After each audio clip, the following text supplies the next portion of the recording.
Hot സീറ്റിൽ ഇന്ന് വീണ്ടും രേണുസുധി.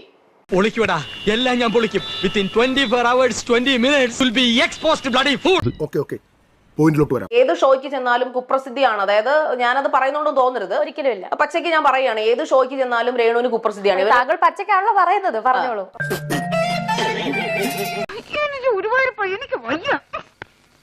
പക്ഷെ ഇപ്പോ രേണുവിനെ സപ്പോർട്ട് ചെയ്യുന്ന ആൾക്കാര് അങ്ങ് വന്നിരുന്ന് മെഴുകുവാണ്.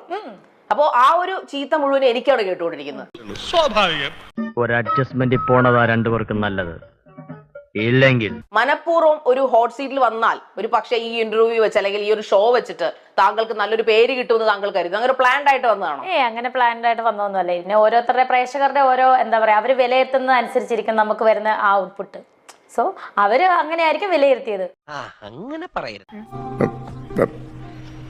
പിന്നെ അരികയുടെ കണ്ണുകൂടെ കണ്ടായിരിക്കും, എനിക്കറിയില്ല. അപ്പൊ ഞാൻ അഹങ്കാരിയാണെന്നാണോ രേണു പറയുന്നത്? ഞാൻ അങ്ങനല്ല പറഞ്ഞത്. നാട്ടുകാരി പേര് അഹങ്കാരി എന്നാ വിളിക്കുന്നത്. അതെന്റെ കുഴപ്പമല്ല. ഇത് അഡ്ജസ്റ്റ്മെന്റ്. കിട്ടാത്ത മുന്തിരിങ്ങ പുള്ളിക്കും.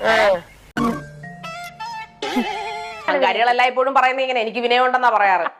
ഞാൻ വിനയം ഉണ്ടെന്ന് പറഞ്ഞു നടക്കാറില്ല. എന്റെ ഓരോ വാക്കുകളിലാണ് പ്രേക്ഷകർ വിനയം കണ്ടെത്തുന്നത്. എന്റെ മനസ്സിൽ വേണ്ടാത്ത ഒരൊറ്റ ദുരിതാശങ്ങളും ഇല്ല. ഞാൻ വളരെ മാന്യനാണ്, പരിശുദ്ധനാണ്. അങ്ങനെയാണെങ്കിൽ അഭിനയിക്കുന്ന എല്ലാ നായികമാരെയും നായകന്മാരെയും ഒക്കെ തെറി വിളിക്കണമല്ലോ, അതൊന്നും കേൾക്കുന്നില്ലല്ലോ. അതിപ്പോ ഞാൻ എന്ത് ചെയ്യാനാണ് എന്നെ തെറി വിളിക്കുന്നതിന്? ഞാൻ പറയാൻ പറ്റുമോ അവരെ ഓരോരുത്തരെടുത്ത് അവരുടെ ഫോൺ മേടിച്ചിട്ട് എന്നെ തെറി വിളിക്കരുത്, എന്നെ നല്ല ടൈപ്പ് ചെയ്യും പറയാൻ പറ്റൂല. അത് ശരിയാ. നിങ്ങൾ എന്നെ ശരിക്കും ആക്കുകയാണോ? അപ്പൊ അതിന്റെ പേരിൽ കുറെ അധികം ഏതാണ്ട് 10,000-കണക്കിന് തെറികളാണ് ഞാൻ കേട്ടോണ്ടിരിക്കുന്നത്. ഇപ്പൊ 15 എനിക്ക് 12K മേളിൽ തെറി മാത്രമാ, തെറിയുടെ എണ്ണം മാത്രമാണ് ഞാൻ ഈ പറയുന്നത്. ഒറ്റ നോട്ടത്തിൽ തന്നെ അവരൊന്ന് വേരളണം. ഇപ്പൊ എങ്ങനെ ഇരിക്കണം? അതിന്റെ എനിക്ക് ഒരു ഇമോഷണൽ ഇത് വന്നിട്ട് ഞാൻ അത് റിയാക്ട് ചെയ്യുന്നുണ്ട് എന്റെ സ്വന്തം ചാനലിരുന്നുകൊണ്ട്. അത് കണ്ടിട്ടും ആൾക്കാര് എന്നെ പിന്നെയും തെറി വിളിക്കുകയാണ് ചെയ്തു. എന്തുകൊണ്ട് താങ്കൾ ഒരു ലൈവിൽ വന്ന് എന്നെ സപ്പോർട്ട് ചെയ്ത് സംസാരിച്ചില്ല? അത് വളരെ മോശമായി പോയില്ലേ? ശാരിക, ഞാനൊരു കാര്യം ചോദിക്കൂ. അതായത് ഇപ്പൊ ശാരിക പറഞ്ഞല്ലോ, ശാരികക്കെതിരെ കുറ്റം വന്നിട്ട് ഞാനത് വെളുപ്പിച്ചില്ല, അതായത് ഞാൻ ലൈവിൽ പോയില്ലെന്ന്. എനിക്കതിന്റെ ആവശ്യം എന്താണ്? കാരണം ഞാനൊരു ആർട്ടിസ്റ്റ് ആണ്, ശാരിക ഒരു ആങ്കർ ആണ്. ശാരികയുടെ ജോലി ശാരിക ചെയ്യുന്നു, രേണുസുധിയുടെ ജോലി രേണുസുധി ചെയ്യുന്നു.